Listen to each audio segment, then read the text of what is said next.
pallets that was in our room today while we were having our board meeting. And,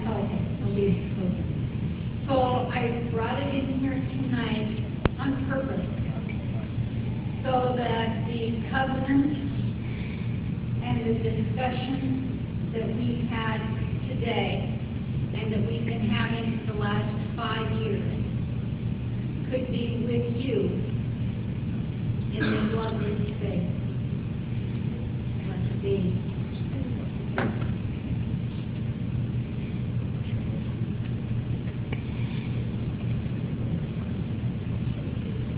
Well, good evening, everyone. Good evening. I want to let you all know that all of your questions and all of the answers that have come from your SWUUC board members and your regional staff will be recorded tonight. It gives us an opportunity to come back and review any pressing points and moments of what we may be discussing tonight.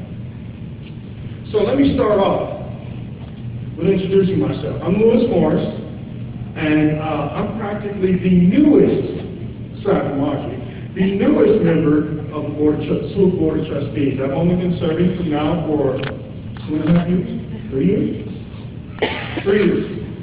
And like I said, I'm probably the youngest trustee on the board. So I'm going to start here to my left. Mark Walsh, Reverend Mark Walsh, has been a member of the board since, I think it's 4 years.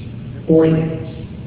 And Jay Webb, who is our treasurer, has been serving 7 years. Patty Withers, Patty Withers, our secretary, vice president, and secretary, has been serving 7 years. And our president, Mark Anderson, 1. Guess I'm not the youngest. I guess we just getting like, this is my 3rd of 4. Oh, 3rd of 4, I got you. And our youth trustee, Audrey Perez. Perez. Yeah, I wanted to say it right. I knew you could say Perez. Perez. And she's our youth member of the Board of Trustees. I also want to introduce our regional staff that's present tonight. Natalie Briscoe and Connie Gibbert. So, to open up the floor to what's happening, and we really want to hear from you. We're here to answer questions for you guys, as we can, best we can, about the process of regionalization, or in fact, any questions that you might come up with pertaining to this issue or where we're about to make these decisions.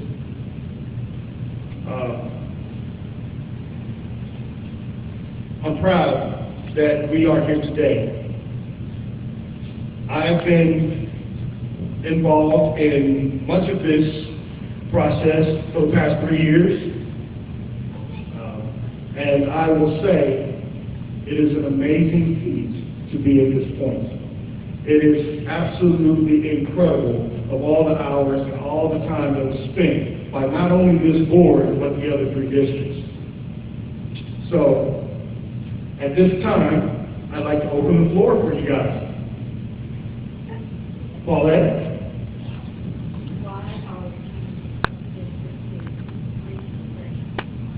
Her question is, why are we changing from district to regionalization?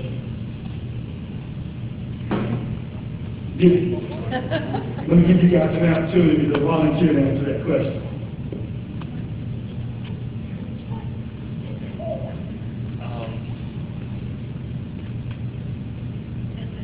It's not just a reason. I mean, there's a, yeah, thanks. I think this is a harmonic convergence of a lot of different ideas that have been coming forth from our collective journey together. You heard in the worship service and earlier talk about the Cambridge platform and the way that we became a Unitarian Universalist Association 2 dozen districts, and or some people call them fiefdoms. And we've merged these 2 faith traditions together, but the 1 in 1 hasn't created more than 2. And oftentimes, if anything, some of the areas of the country has actually started to atrophy as other religious groups have too. But in the South, there has been growth in these last decade and a half. And I think what's happening is a clear understanding that if we keep doing what we've been doing, we're going to get the same result. But if we do something different, and this is the time to try something new, that we can actually make 1 and 1 be more than 2. And to do it in the southern region in particular, where we are seeing growth anyway because of who we are, and I like to think of the southern hospitality, but is there a way to build on this in a different way?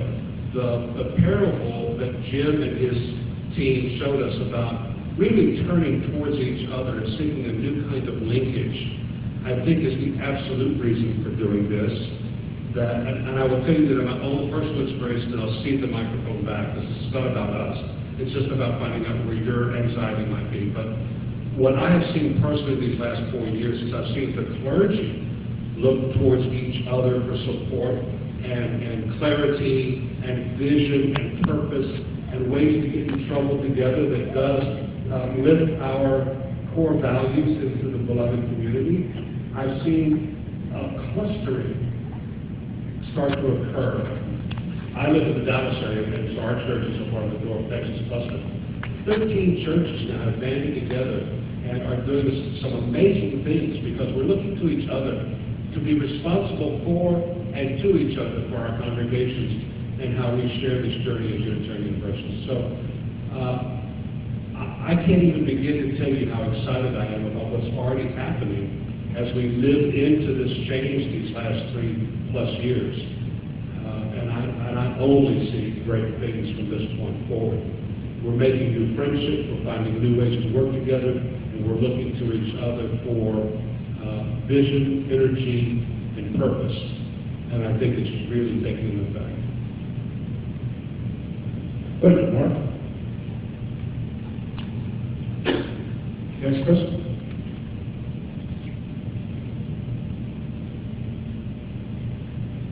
Wow. Well, the question is, how are we going to change this?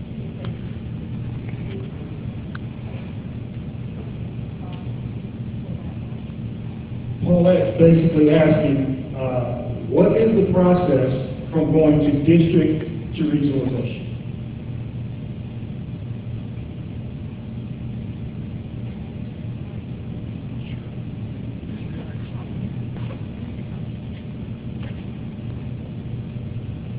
So some of it's already happened.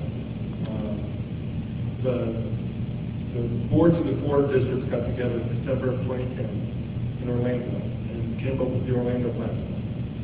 And out of that, they sat down, and at the time we had 20 sets of goals in this country for Unitarian Universalists outside of churches. And churches have their own goals.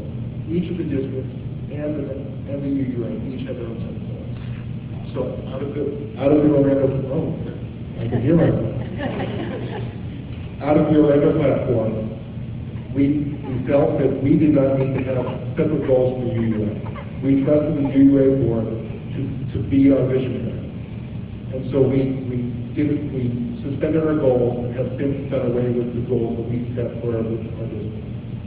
The second thing that is going on then is we have something called co-employment. We've been doing for years of this, where the staff of the co-employment. That's what you said. So the staff of SWUUC was half their paycheck came from SWUUC and half their paycheck came from the UUA. And so they had 2 sets of goals they were working on. And that was true of each of the districts. And so we ended that. We said, the goals are now the UUA goals. You work for the UUA, and we'll pay them consulting fees for them to come and work with our congregations. Along with that, or soon after, we regionalized the staff. So instead of SWUUC having 2.5 employees, and Mid-South having 1.5, and so on and so forth, we all had these employees. And so there were economies of scale. We've had some administrators retire in the last 4 years, and we didn't need to replace them with new administrators. We were able to replace them with a website coordinator, a technical coordinator. We were able to replace them with a logistics expert. And we were able to replace them with more staff doing service directly to the congregations. So instead of having a bunch of pieces of, we've got 7 field staff currently that do consulting with congregations and help us have great congregations. And 3 great administrators. So that's part of what's already happened. It's part of the history. So the vision going forward,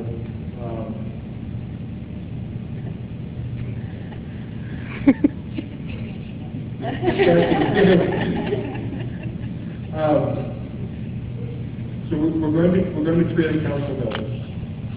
So instead of trying to do governance, and what we've found over the last 4 years is, since we have no employees and we have no goals of our own, there's not much governance for us to do. And we regionalized the budget. We did that about 3 years ago. So that the budget, instead of having our own budget, we approve a budget, but it is a 4-district budget. So we watch that, but that's about the only governance we do.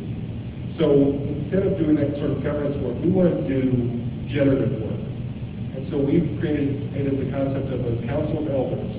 So there will be 8 elders from across the southern region that will get together and work on how do we call up elders and empower elders out of our congregations, teach them how to lead, give them something to do. In large part, we see these being people that have done it all at the congregational level, are a little burned out at the congregational level. So we give them something to do and empower them to do something larger than the congregation to help grow our faith in the region. And so the details of that aren't there yet, but that's one of the things that I'm looking forward to seeing how it pans out over the next few years. The other thing is exactly what Jim was talking about earlier. It's clusters. At the level of SWUUC, where we have currently have 71 congregations, it's very difficult for us to work together. It's much easier to work with the congregation across the lake or down the street than it is to work with the congregation in the next state. I mean, there are ways to work together over distance, but being able to, the 13 congregations in Central Texas where I live are coming together and starting to work together on projects. That, I didn't see that happening 5 years ago when we were SWUUC. But as the districts have started to fade, those clusters are becoming more powerful, are working together more in the local communities, exactly as Jim illustrated in his example. So those are the ways I see us moving from districts to regions.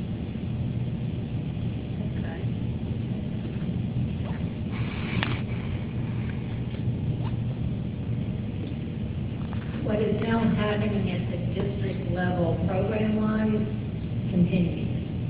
So nothing that we have now is going away.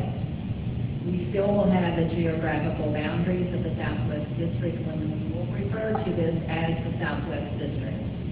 What would go away if we vote yes tomorrow is simply the 5013 organization. We will then fall under the UUA 5013C organization. And as well as that organization going away, is the bylaws and the need for 6 or 7 people serving on the board to govern something that if there is no other thing to govern. But we will have SWUUC, we'll have DBLE, we'll have fall conference in November, we'll have a spring conference, and we'll do consulting with the congregations, we'll have startups and exit interviews, and everything that you're receiving now, you will continue to receive with much more specialized staff that works in their areas of passion and their areas of expertise. So that's part of the process.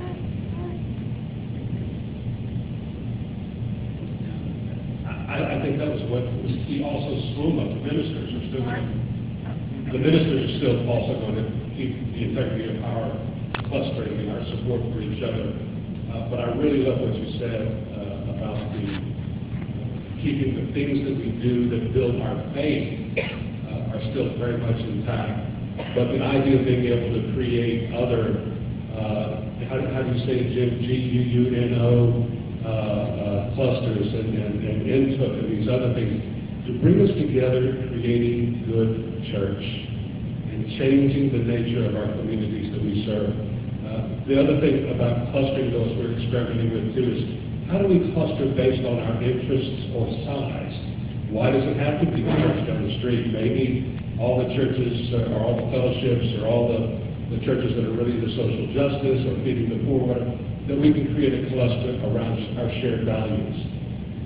The ends are limitless, but the idea is that we're really looking for that and not managing the budgets of two people, district employees that we already trust and love.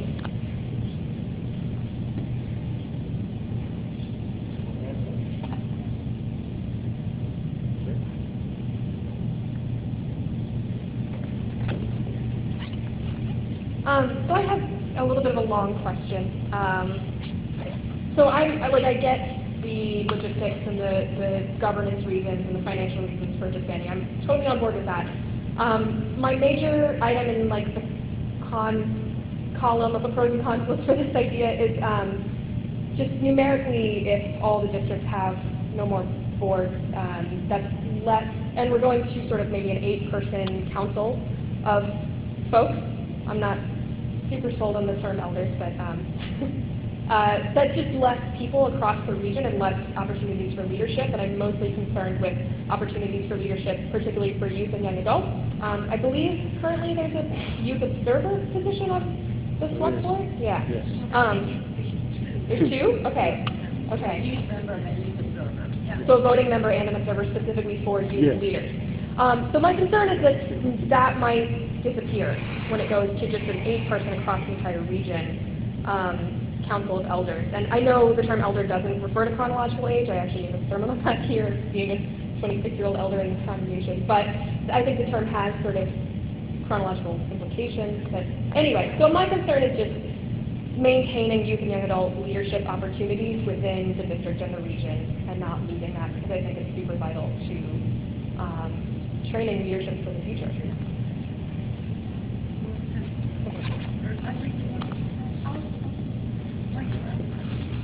Okay, so this is my first position outside of where we do in the actual congregational aspect of the church, and I've been approached and with the Elderhood Council. This is, I believe that there should be a youth member on it because that's an aspect of the religion is really important, and there are tons of opportunities. You just have to really look out for them. There's opportunities on the UUA board. There will be opportunities for every Elderhood Council, and if you really seek them out, you can take on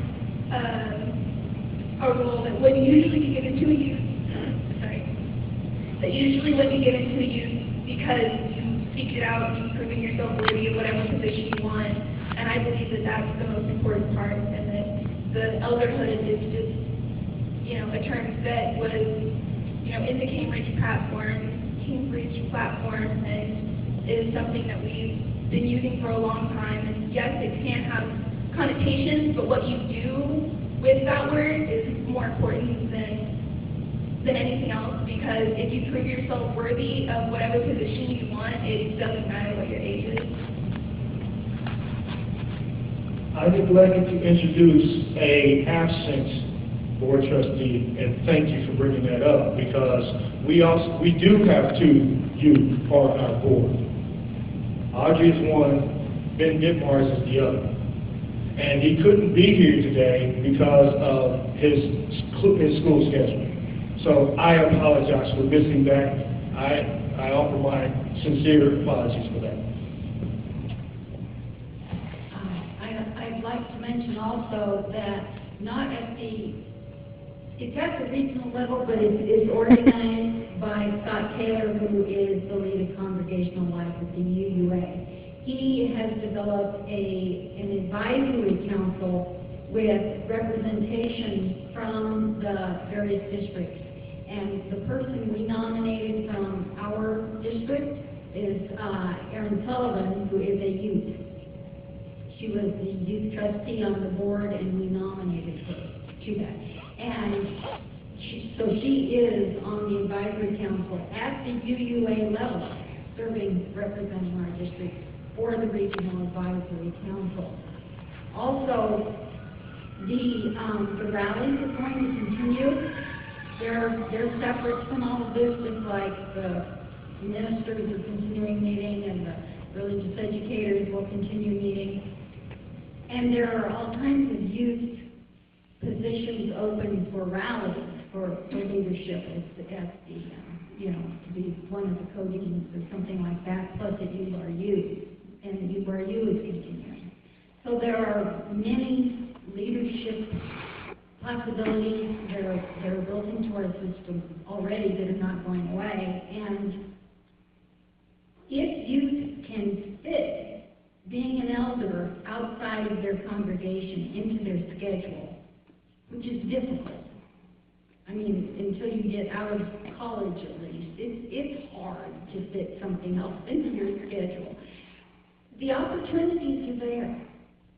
They truly are. In Houston, when we do youth advisor training, we have an adult and a youth doing the training.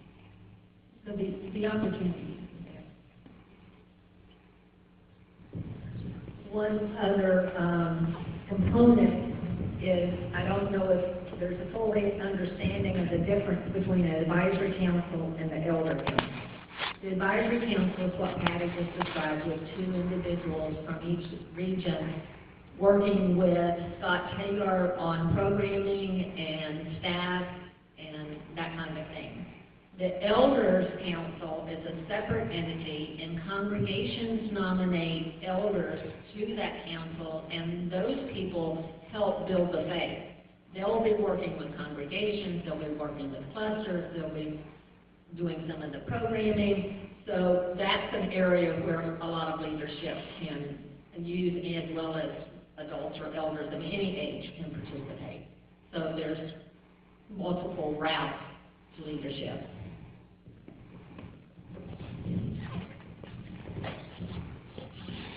So, I was just going to talk about what Patty and Jay said, the exact same thing. So, I just wanted to be really clear about the Council of Elders and the body of elders and things like that. And I don't need to simplify this for anyone who was in the room during the creation of the Orlando platform. But what they said, because I wasn't in the room, what they said in the Orlando platform was, we are going to live out the Cambridge platform. We're going to go back to our roots, and we're going to live our relationships the way our forefathers and foremothers pointed us toward. Because Unitarian Universalism is a covenantal and a living tradition, and it grows out of us being together and being with one another as a whole community, regardless of your age or location or whatever. So having said that, we are in the business of building capacity. That's our mantra right now, is we want to build deep leadership within Unitarian Universalism. We want to grow bodies of thousands of elders. It's not, I don't want to get it confused with Scott's Council of Elders, which is very important, and is 8 people in the region, because Scott needs targeted people to talk to about things down here, as well as, it's not like Scott's only going to talk to those 8 people, right? But the body of elders are people who are trained in systems, in our theology, in our heritage, who are in the congregations and in the clusters, who go between and among our congregations to build Unitarian Universalism. And that, to me, is the heart of regionalization. That is why we're doing this whole thing, which is we're going away from maintaining a system of Unitarian Universalism in the South to being co-creators of Unitarian Universalism in the South. So we are bringing our faith to life through building giant capacity of elders here. Oh, so I did not say, I'm sorry, I have to be explicit, because what I mean by that is people of every age, specifically including youth and young adults. We do not, in the South, make the cutoff. We recognize that, Ayla here is 9 months old, and she has been a member of Unitarian Universalist congregation possibly longer than some of our presidents. So I just, we recognize that there are elders in the congregation of all ages. But she speaks in tongues.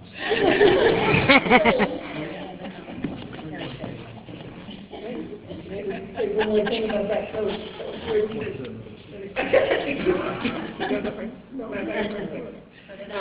Carrie Lewis, I'm Carrie Stewart from First Down, but yeah, so to put it another way, or just tap on what David said, is that so instead of having these very discrete, limited positions for leadership, it's really opening up opportunities for leadership for anyone who grows in the faith and to help everybody else grow in the faith.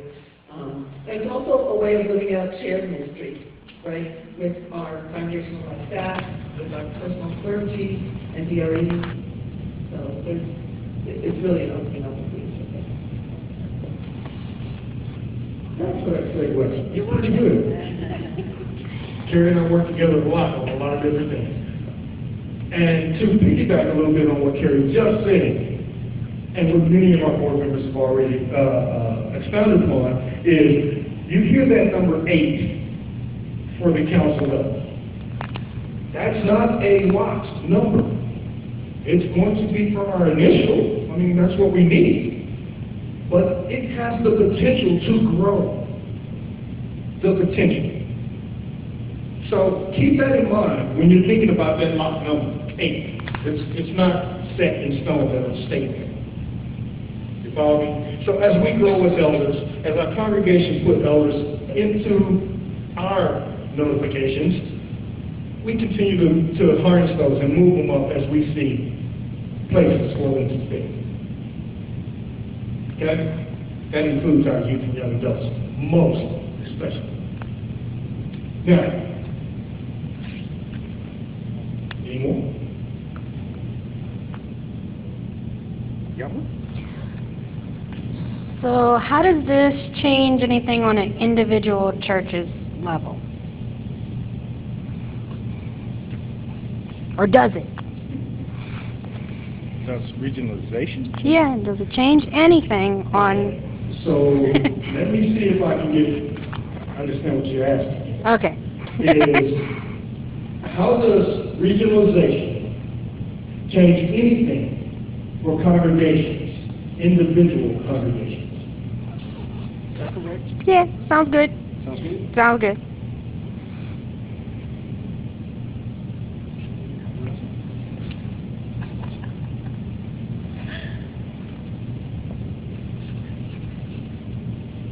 So we are, as part of the elder model that has been developed, the initial model, we are going to be asking the congregation to lift up their elders. No one knows who the elders of your congregation are better than your congregation. As a region, it's very difficult for us to come into First New Orleans and pick out who. First New Orleans knows who their elders are. So we are going to ask you to identify those elders up, to lift them up and call them out for us.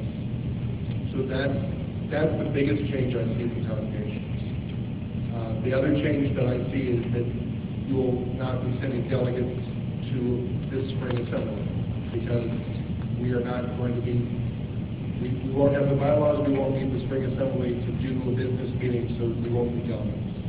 That seems like a much smaller change to me for most congregations. I'm going to stand up because I can't talk and sit.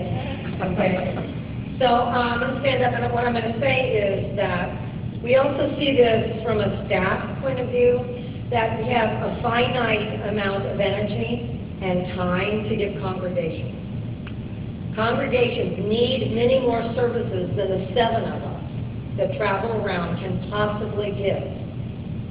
So if we do this work the right way, what will happen is that there will be more people than just the 7 of us to deliver the services and do the trainings for the leaders in your congregation. And so that's a huge difference. One of the things that will happen is these lovely people who've been spending, what if we count, 200 hours, okay, doing the work that they've been doing, and essentially feeling like they're not really governing anything. Rather, it will free up their time to serve Unitarian Universalism and your individual congregation, right? And so I see that as one of the biggest differences that the individual congregation will see. I have congregations who call me now, and because we have a huge amount of, there's 217 congregations in our region. I'll have them call me from far away, and I'll say, "Wow, I'm surprised you answered the phone." Really? Well, now they're already getting things quickly over the phone, but that's not the only service that people need. It's very easy for me to pick up the phone. It's much more difficult for me to fly from Tampa. So having, as Natalie said, 1,000 people, elders, on the ground to do that work makes it much easier.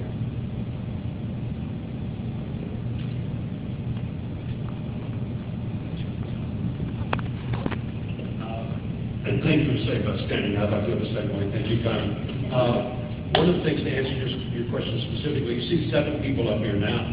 But when all this started 4 years ago, the 4 boards of the 4 districts average, what was it, 15 to 19 board members each?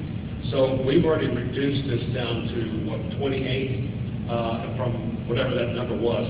And those people have already been free to start doing this work as elders in our churches. They didn't leave the faith. They didn't leave the country. They're still doing their thing for us. And I will tell you, one thing that's happened at the church that I serve, and I don't think it's a coincidence, and I invite everybody to look at the congregations that you belong to. The average age of the congregation I serve has already started coming down. And that is so exciting. We're talking about how do we engage our youth and our young adults into the ministries that we share. It's already happening. We've been living into this now for 4 years. And it's just time, in my opinion, to unleash this energy. Finally and forever. I want to take a moment to lift up our regional staff.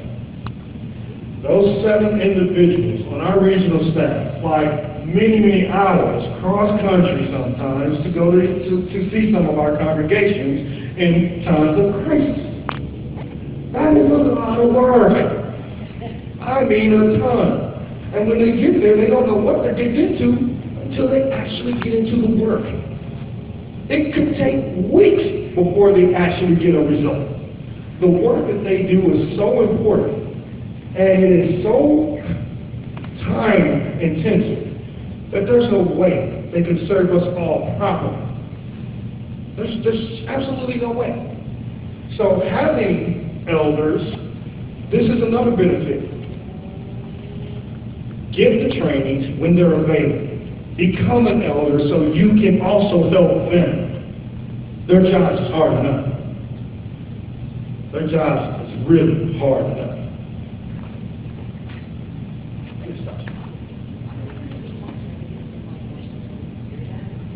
Question, right? Regional staff. This one I think is more pointed towards you. Is there going to be more training available than once or twice a year?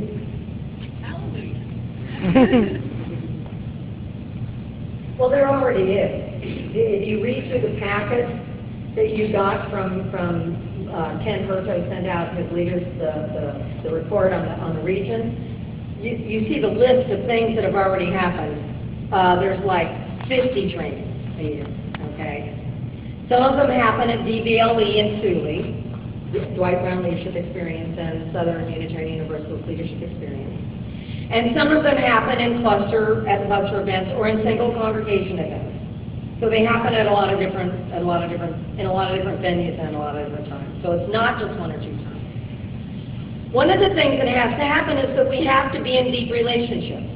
And so in order to do that, we have to get out of our own way and develop the deep relationships where we understand what it is you actually need. Not what you want, but what you need.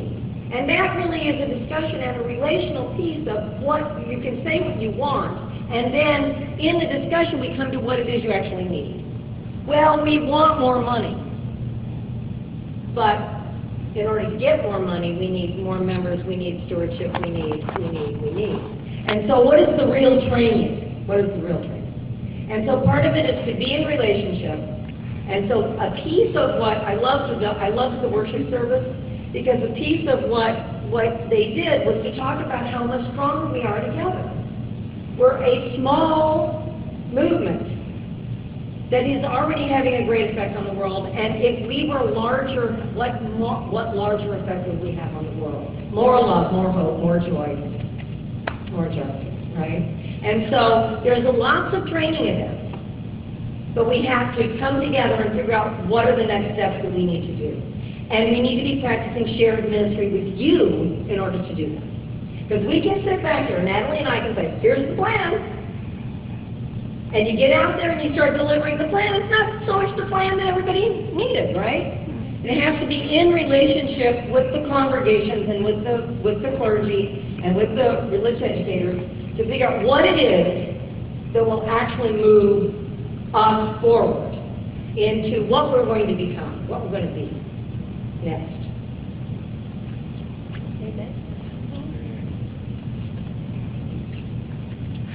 Next question? What does this stand for? Good and plain. What does good and plain stand for? That's a Connie question. So after about 4 bottles of wine, at a staff meeting, all right? Okay, we started having a really good time, and we started talking about, if we were we needed a signature candy.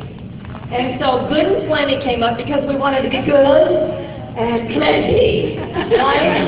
And so that is why those ribbons are pink and black, because Good and Plenty are pink and black, right? So that's why Hallelujah is pink, and that's why Good and Plenty is black. That's right, Good and Plenty.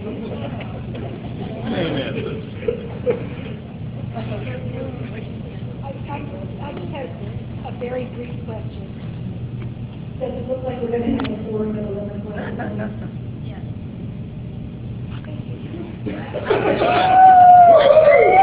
And that's why you have to tag this as Hallelujah. It can be late in prayer, prayed in weather time.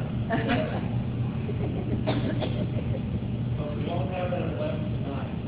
We have enough congregation call.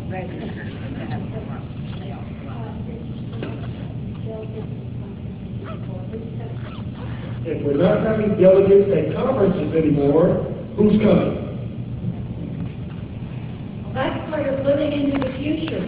That's really up to the Southwest Conference in dialogue with staff And your congregational elders. What do you want instead of this meeting, or in addition to this meeting? What do you want this meeting to be? You want leadership training, like at Glen Rose, but to have 2 sessions a year, one that's at Glen Rose and one that moves around the district? Do you want two districts coming together for something? Do you want the whole region coming together? Do you want something that rotates? I mean, we don't know. And what we do know is that there won't be a 1-hour business meeting where there really isn't any business to conduct, which is what's happened the last 5 years, other than to elect new officers. Yeah, and approve the budget. If you go back and look at what you have voted on in the last 5 years, it's been reducing the size of the board. That's what you've been voting on until last year when we had to add the dissolution clause because we were out of Government with the government, the big government. So, you know, but what do you want? What do you want this meeting to be? That's the answer. So, in the break between the worship service and this, Kathy and I were talking. Spring conference used to have over 100 people. Spring conference, I believe, used to have like 200 people would come. And this year, we're worried about whether or not we can get people here from 18 congregations out of 71. So it's obvious to me that we're not meeting a need. The people aren't wanting to come to this. So, back to County Special, what do people want?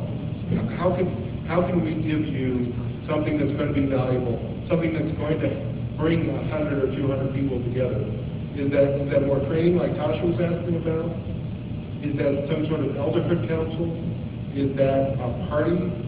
I'm open to ideas, and I think that the region is as well.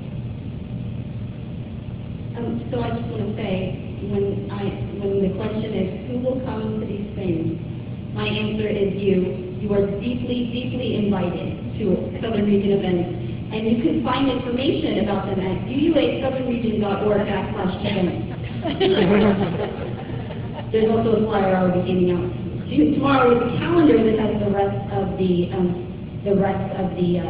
events for this year. However, this is also a question of our relationship with one another.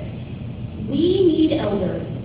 The staff needs elders because we can do these events and put them on, and they cost a lot of money, and then no one shows up.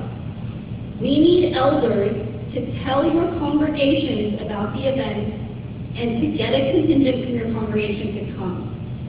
Because it's useless to do things that no one shows up to. And we understand that part of that is listening and doing what is needed and doing what will be worth your time and travel and dollars. And the other part of that is we know that these conferences, this meeting, okay, we're getting a lot out of this meeting, but we're going to get a whole lot more out of this meeting by sitting in the foyer in about 10 minutes, talking to each other and laughing and being together. Because Unitarian Universalism happens when we're together. So we just have to get together, which means we just have to show up for one another. Even if we're not showing up for my congregation, I don't need anything of this training. I'm going to show up for you because I want us to be together. I don't know if everybody else is as tired as I am, but I wanted to say a couple of things. One is, I do think that it is time for us to go back to our roots, and we come together based on what we in the congregations need. We need to speak to that and come to the compelling reason of making good church together. And so we'll compel the reasons we come together, not just to manage Susan Spitz budget, which I know that's a simple thing to say, but that is a lot of what we have done in the past. But I just wanted to say before I abandon the microphone for the evening, because I'm tired too, is that I'm thinking about two things that are always true. How many people do you think actually saw Hank Aaron break Babe Ruth's home run record? We know the stadium only held 50,000. But if all the people who claim to have been there were actually, it would have been millions and billions of people saw that. So I'm thinking right now about what is that speech from Henry V. These noble few are going to create the course of the Southwest District for the future, and others will hold their lives cheap that they were not here to vote with us tomorrow. So all of this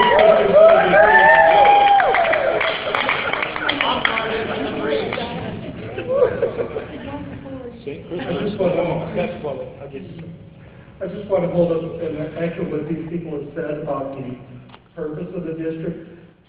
And I have not heard in the past 3 or 4 years a good answer to what does the district do. Past 3 years, I don't think there's been a good answer to this. So I want to thank you for asking the question. Is this a good use of our resources? For us to travel 500 miles For 50 people, I love being with y'all, but is this a good use of our resources? And I'm not convinced it is. So please, let's look at what we can do, and maybe we have smaller gatherings. Maybe we rethink this.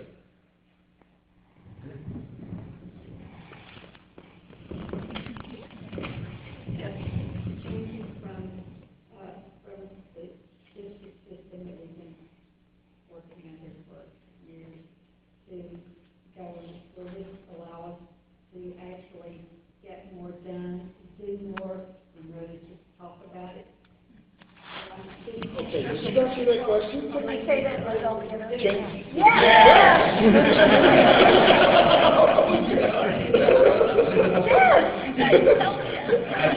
Excellent question. Okay, for all you guys that did not hear her question, it was, will this change allow us to do more work? Once again, that's the purpose. And with that, I want to give Daniel Polk an opportunity to tell you guys something about what clusters can do. Okay, I'm with the 13 churches in North Texas. We are now called the North Texas Unitarian Universalist Congregation. It's the Lost Alaskan Tribe.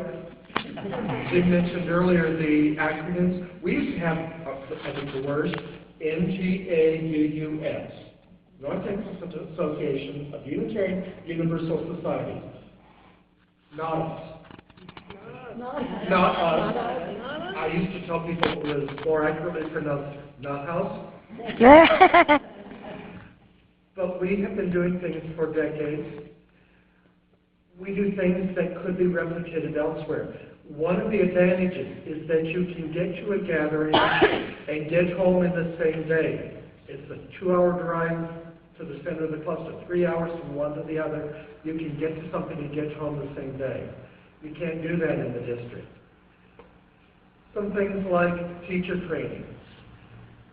First Church would have teacher training. They'd bring in a speaker and someone to work with them. They said, why don't we invite the neighboring congregations to come to this? So we have a group of 100 teachers together who work with the speaker.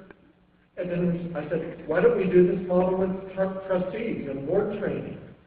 And again, gather people together with a keynote. And we've had, teacher training has been all sorts of things, working with multiple intelligences, working to include children with special needs, all sorts of different things. Now, our advantage is that we have a fair amount of money we have the luxury that we don't have to go out and beat bushes for money. But it doesn't have to have that. We do teacher training dinners, potluck dinners. We could do some of that with making people pay a little more, the congregations pay some. It could be done. One of the other things we started is dinners with a meeting dinner for the congregation presidents, where people get together and answer questions, they learn from each other, they learn challenges and commiserate. That could be done with, people could chip in a little bit of money. You can do a potluck. The host church could provide a catered meal. Yes, we have the luxury to do a nice catered meal that you show up and you don't have to pay for. But that doesn't have to be part of that. So teacher training, networking with our congregations for General Assembly. Again, we're going to do that at potluck supper. All sorts of things that can be done in the cluster, but the advantage with the geographic model, 13 congregations, you can get to one thing on a Sunday afternoon and get back home, and you don't have to pay for a hotel room. And it makes it easier on the staff because we don't have to arrange a hotel. We don't have to arrange home hospitality. So this is some of what we do. Teacher training, recognition, we do volunteer awards, we're the only one I know of that we do a recognition of lay staff members. Yes, there's a minister's award, but we also recognize lay staff.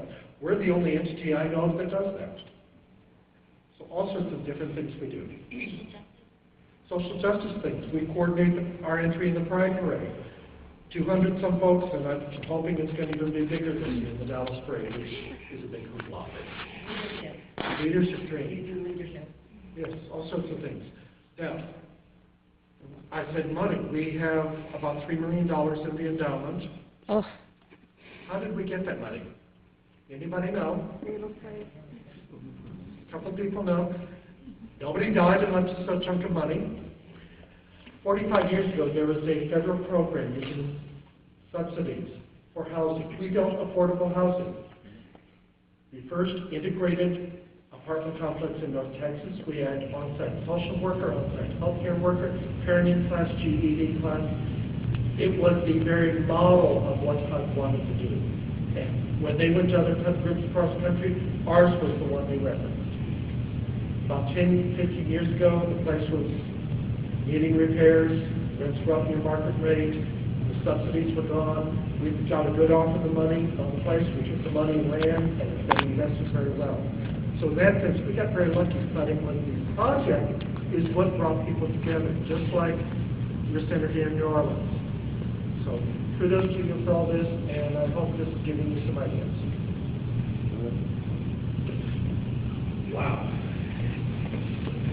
So, Whoa.